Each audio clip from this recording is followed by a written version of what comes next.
సైనికుడే మనకే ఒక సేవకుడై కదిలే జననాయకుడే కలిగే పరిశ్రామికుడై అడుగున పడి అణగారిన నేలకు ఆశాదీపకుడై అమరుడైన మహానేత యదన ఆశయ సాధకుడై అడుగున పడి అణగారిన నేలకు ఆశాదీపకుడై అమరుడైన మహానేత యదన ఆశయ సాధకుడై వస్తున్నాడదిగో చొరవక వస్తున్నాడదిగో వస్తున్నాడదిగో తెరవక వస్తున్నాడదిగో జననేత జగనన్నా మననేత ఇతడన్నా జననేత జగనన్నా మననేత ఇతడన్నా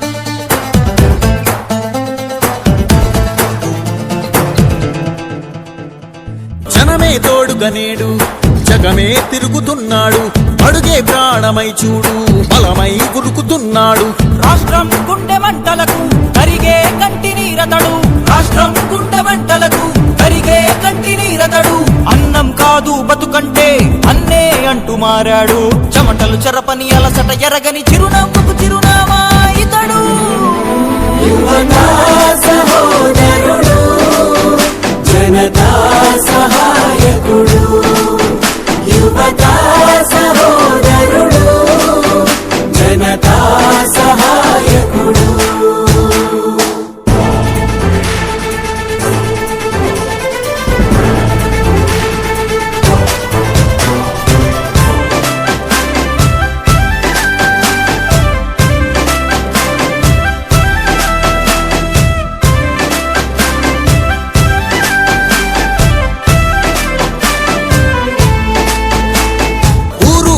ప్రతి చోట మనవాడే అంటూ జనమంతా ధ్వనిగా తాను నినదిస్తే ప్రతిధ్వనిగా ప్రజల చేయూత యువత మేలుకో అంటే నడిచారు ఇంక తన వెంటే యువత మేలుకో అంటే నడిచారు ఇంక తన వెంటే మహిళా భద్రతేదంటే నువ్వున్నావంటూ నిలిచిందే ఇందరి మనసుల మనిషివి నీవే మహానేత కొనసాగుతూ రావే జననేత జగనన్నా మననేత ఇతడన్నా జననేత జగనన్నా మననేత ఇతడన్నా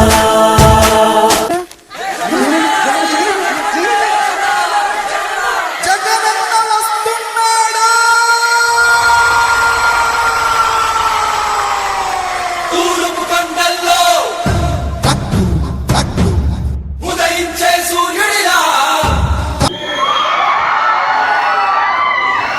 కృష్ణవేణి విద్యా సంస్థల వారు ఇక్కడ జరిగేటటువంటి విద్యార్థులకు సంబంధించి ముఖ్యంగా ఈ కార్యక్రమానికి కొత్తగా వచ్చేటటువంటి విద్యార్థులు ఎవరైతే ఉన్నారో వారికి స్వాగతం పలుకుతూ పాస్ అవుట్ అయ్యేటటువంటి విద్యార్థులకి ఫేర్వెల్ ఫంక్షన్ ఏర్పాటు చేసుకోవడం, ఈ ఫంక్షన్లో నన్ను ముఖ్య అతిథిగా ఆహ్వానించడం, ముందుగా వారికి వారి యాజమాన్యానికి నా హృదయపూర్వకమైనటువంటి నమస్కారాలు. అలానే ఈ కార్యక్రమానికి ముఖ్య అతిథులుగా వచ్చినటువంటి పెద్దలకి, ఈ కార్యక్రమంలో పాల్గొనేటటువంటి ఈ విద్యా సంస్థలకు సంబంధించినటువంటి సిబ్బంది అందరికీ కూడా నా హృదయపూర్వకమైనటువంటి నమస్కారాలు. అలానే విద్యార్థులందరికీ కూడా ఒకసారి నేను హాయ్ చెప్తూ గుడ్ ఈవినింగ్ అని చెప్తా ఉన్నాను. విద్యార్థులందరూ చెప్పేసి నేను ఎప్పుడు కోరుతా ఉంటాను. గతంలో కూడా నన్ను ఇక్కడికి గెస్ట్గా పిలిచినప్పుడు నేను వచ్చాను.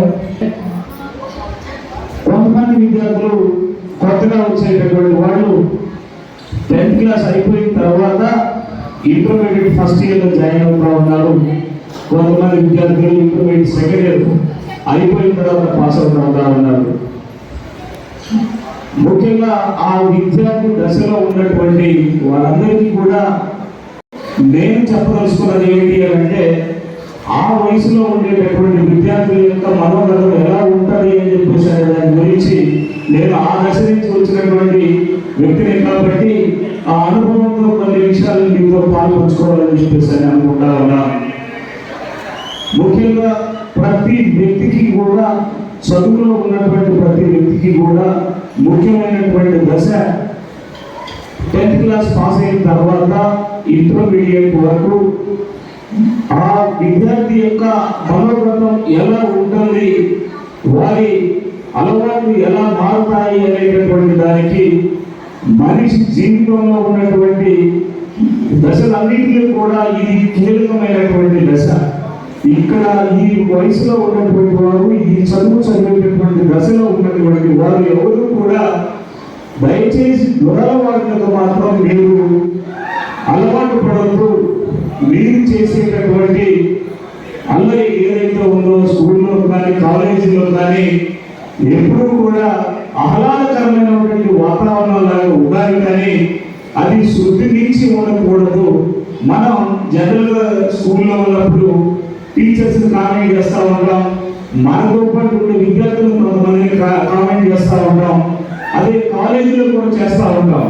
కానీ ఆ చేసేటటువంటి కామెంట్స్ ఏవైతే ఉన్నాయో ఎటువంటి ఇబ్బంది పరిచే రకంగా కాకుండా వారిని మనం ఏదో టీచ్ చేసినా కానీ వారి మనోగతం దెబ్బతినకుండా ఉండే రకంగా ఆ ఆహ్లాదకరమైనటువంటి వాతావరణంలో మీరు ఉండాలని చెప్పేసి కోరుకుంటా ఉన్నారు.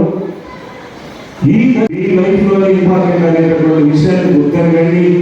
ఇప్పుడు ఉన్నటువంటి సమాజం చాలా స్పీడ్ గా ఉన్నటువంటి సమాజం, ప్రతిదీ కూడా ఆర్టిఫిషియల్ ఇంటెలిజెన్స్ వైపు పోతా ఉంది. ఇక్కడ ముఖ్యంగా మనం మొట్టమొదటి నుంచి కూడా పల్నాడు ప్రాంతం ఎనగబడినటువంటి ప్రాంతం, ఇప్పుడే మనకి అన్ని వసతులు సమకూరేటటువంటి టైంలో ఉన్నాం. ఇప్పుడు ఉన్నటువంటి ప్రభుత్వాలు కూడా ఈ దశలో ఉన్నటువంటి విద్యార్థులందరికీ మంచి మంచి సౌకర్యాలు కల్పించాలని చెప్పేసి, వారందరూ కూడా మంచి చదువు చదవాలని చెప్పేసి దానికోసం ఎన్నో వసతులను ఏర్పాటు చేసే పరిస్థితిని కూడా తీసుకొస్తా ఉన్నారు. నాకు తెలిసి కొందరు కూడా జాతీయ స్థాయిలో విద్యా విధానాన్ని తీసుకురాబోతా ఉన్నారు. ఈ జాతీయ స్థాయి విద్యా విధానంతో పాటు ఇంటర్నేషనల్ లెవెల్లో ఉన్నటువంటి యూనివర్సిటీస్ తో కూడా టైఅప్ కావడం వల్ల వారికి ఏ రకమైనటువంటి సిలబస్ ఉండబోతా ఉందో ఆ సిలబస్ కూడా మనకి ఇంట్రడ్యూస్ చేయబోతా ఉన్నారు.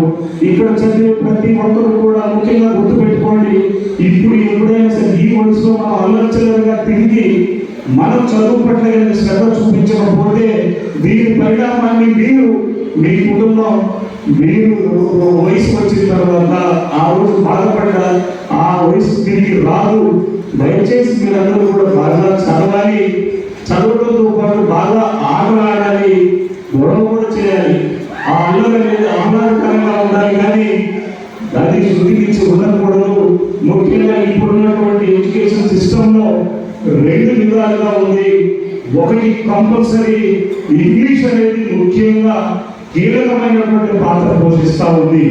అలానే 10th కానీ ఇంటర్మీడియట్ తర్వాత కానీ మీరు ఎంచుకునేటటువంటి కోర్సులు ఎప్పుడు కూడా ఉపాధిని కల్పించేటటువంటి కోర్సు, స్కిల్స్ బేస్డ్ ఎడ్యుకేషన్ మాత్రం మీరు చూస్ చేసుకోండి. దాన్ని చూస్ చేసుకోవడం వల్ల రాబోయే రోజుల్లో మీకు ప్రతిదీ కూడా మీ సొంత స్కిల్స్ మీద డిపెండ్ అయ్యి మీరు ఆర్టిఫిషియల్ ఇంటెలిజెన్స్ లో మీరు ఏదైనా చేయాలి అనుకున్నప్పుడు కోడింగ్ రాయడానికి కానీ అక్కడ ఉన్నటువంటి సిస్టమ్ అన్నింటినీ కూడా దానికి కావాల్సిన టూల్స్ ని మీరు మేనేజ్ చేసేదానికి కానీ మీ సిస్టమ్ ఉండాలి.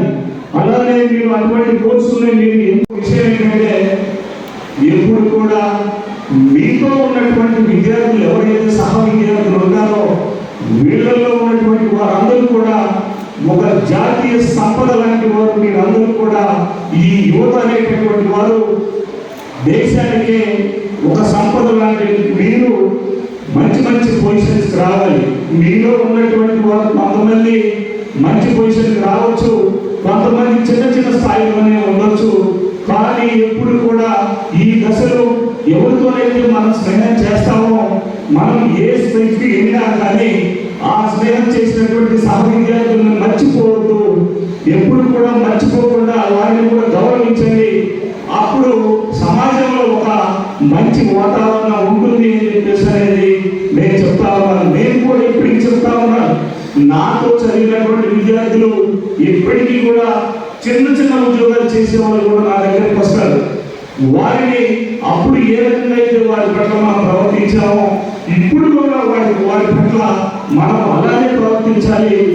ఈ డేట్ని ఈ ఫంక్షన్ని మీరు గుర్తుపెట్టుకోండి. వీలైతే ప్రతి సంవత్సరం మీరు అందరూ కూడా ఒకసారి గెట్ టుగెదర్ అయ్యేలాగా చూసుకోండి. లేదా ఒక 2 years ఒకసారి 3 years ఒకసారి అయ్యేటట్టుగా గుర్తుపెట్టుకోండి. ఈ మధుర స్మృతులు అనేవి ఎప్పుడు కూడా తిరిగి రానటువంటి వాటిని మాత్రం మీరు మర్చిపోవద్దు. మంచిగా చదవండి. ముఖ్యంగా మీకు చదువు చెప్పినటువంటి టీచర్స్ ఎప్పుడు కూడా మర్చిపోకూడదు. వారికి మీ ద్వారా ఏదైనా సహాయం అవసరమైనా కానీ దాన్ని మీరు ఎప్పుడు కూడా చేసే స్థితిలో ఉండాలని చెప్పేసి మీకు తెలియజేస్తా ఉన్నాను. ఇదంతా నేను ఏదో లెక్చర్ ఇవ్వడానికి చెప్పట్లేదు, కానీ మీకు నేను చెప్పినటువంటి ఈ విషయాలన్నీ కూడా రాబోయే రోజుల్లో మీరు గ్రాడ్యుయేషన్ కానీ పోస్ట్ గ్రాడ్యుయేషన్ కానీ చేసిన తర్వాత పాస్ అవుట్ అయిన తర్వాత మీలో ఉన్నటువంటి వారు కొన్ని ఇబ్బందులు పడ్డప్పుడు మీరు సహ విద్యార్థులు ఎవరైతే ఉన్నారో మీరు సాయం చేయవలిస్తే సాయం చేసే పరిస్థితుల్లో మీరు ఉంటే తప్పకుండా మీరు సాయం చేయాలని చెప్పేసి అది టీచర్స్ కానీ మీ సహ విద్యార్థులకు కానీ ఎవరికి కూడా మీరు మర్చిపోకుండా సాయం చేయాలి. మీరు మంచి భవిష్యత్తు ఉండాలని చెప్పేసి నేను కోరుకుంటా ఉన్నాను. అలానే జగన్మోహన్ రెడ్డి గారు మీకోసం ఎడ్యుకేషన్ సిస్టమ్ మార్చడానికి ఆయన బేస్ లెవెల్ స్కూల్ లెవెల్ నుంచి కూడా బైలింగ్వల్ టెక్స్ట్ బుక్స్ పెట్టేసి బైజూస్ అనే దానితో టైఅప్ ట్రావెల్ ఇవ్వడం కానీ మీకు మంచి వసతులు కల్పించేటటువంటి సౌకర్యాలు చేస్తా ఉన్నారు. వారు ఏ రకంగా అయితే గవర్నమెంట్ విద్యా రంగం ఏ రకంగా అయితే ఉందో దానికి అనుబంధంగా ఇప్పుడు మార్చడంలో మొట్టమొదటి చూస్తా ఉన్నాను. కృష్ణవేణి విద్యా సంస్థల వారు ఎన్నో సంవత్సరాల నుంచి ఈ సంస్థ నడుపుతా ఉన్నారు. వారికి ఏ రకమైనటువంటి ఇబ్బందులు ఏదైనా ఉన్నా మా సైడ్ నుంచి ఏవైనా సరే చేయాల్సిన పరిస్థితి ఉన్నా కానీ మేము ప్రతిసారి వారికి అండగా నిలబడతా ఉన్నాం. ఎవరైనా సరే వైద్యం సంబంధించి ఒక హాస్పిటల్ పెట్టేదానికి కానీ వస్తే అది మనకి మన ప్రజలకి ఎంత అవసరమో మనందరికీ తెలిసిన విషయమే. అందువల్ల అర్థం చేసేటటువంటి వారు ఎవరు వచ్చినా కానీ మా సైడ్ నుంచి మేము ఏ రకమైనటువంటి సాయం చేయడానికైనా 24 గంటలు కూడా రెడీగా ఉంటామని చెప్పేసి ఈ సందర్భంగా తెలియజేస్తూ ఈ మంచి కార్యక్రమానికి నన్ను అతిథిగా ఆహ్వానించినందుకు సంతోషిస్తూ మీకు రాబోయే రోజుల్లో మేము జాబ్ మేళాలు కూడా ఏర్పాటు చేయబోతా ఉన్నాం. ఎవరైనా ఇంటర్మీడియట్ బేస్ దాని మీద ఒకవేళ జాబ్ చేయదలుచుకున్న వారైతే వారు తప్పకుండా అటెండ్ అవ్వాలి. కానీ నేనైతే కోరుకుంటా ఉన్నాను, ఎవరు కూడా ఇంటర్మీడియట్ వరకు చదివి ఎక్కడ కూడా ఆగిపోకూడదు. మీరు మంచి చదువులు చదవాలి, మీరు ఉన్నతమైన స్థానంలోకి రావాలి. మీరు అందరూ ఉన్నతమైన స్థానంలోకి వస్తే మన మాచర్లకు సంబంధించిన వాడు మంచి స్థానంలో ఉన్నాడు అని చెప్పేసి అనేది మనం చెప్పుకోవడానికి గర్వంగా ఉంటుంది. కాబట్టి మీరు ఆ రకమైనటువంటి స్థాయికి పోవాలని చెప్పేసి ముఖ్యంగా ఇంగ్లీష్ అనేటటువంటి దాన్ని మాత్రం మీరు తప్పకుండా నెగ్లెక్ట్ చేయొద్దు. మనమేదో ఒక పల్లెటూరులో వెనకబడి ప్రాంతంలో ఉన్నాం, మనకి ఇంగ్లీష్ రాదు అని చెప్పేసి మీరు అలా ఫీల్ అవ్వద్దు. మీరు తప్పకుండా మీరు ప్రయత్నం చేయడం వల్ల తప్పకుండా ఆ భాషను మీరు నేర్చుకోవచ్చు. దీన్ని నేర్చుకోవడం వల్ల రాబోయే రోజుల్లో ఉన్నత చదువులు చదవడానికి కానీ మీరు ఉద్యోగాలు చేయడానికి కానీ ఇది చాలా అవసరం. సబ్జెక్ట్ మనకి 50% వచ్చినా కానీ ఆ భాష మీద మనకు పట్టు పూర్తి స్థాయిలో ఉంటే తప్పకుండా ఎక్కడైనా మనం జాబ్ సంపాదించేదానికి చాలా అవసరం అని చెప్పేసి అనేటువంటి విషయాన్ని నేను గుర్తు చేస్తా ఉన్నాను. మీరు బాగా చదవాలి, మీ భవిష్యత్తు బాగుండాలి అని చెప్పి తెలియజేస్తూ ఇక్కడ ఉన్నటువంటి కొంతమందికి ఓటు హక్కు వచ్చేటటువంటి వచ్చుంటుంది. వచ్చినటువంటి వారు మీ ఇద్దరికి ఆలోచన చేసుకొని మీరు ఓటు చేయండి. ఓటు వేయద్దు. మీకు ఎవరు నచ్చితే వారికి మీరు తప్పకుండా భావించాలని చెప్పేసి తెలియజేస్తూ ఈ కార్యక్రమానికి నన్ను ఆహ్వానించి మీ అందరితో నా మనసులో ఉన్నటువంటి కొన్ని విషయాలను పంచుకోవడానికి నాకు ఈ అవకాశం ఇచ్చినటువంటి మా మిత్రుడు సోదరుడు వెంకటరామయ్య గారికి నా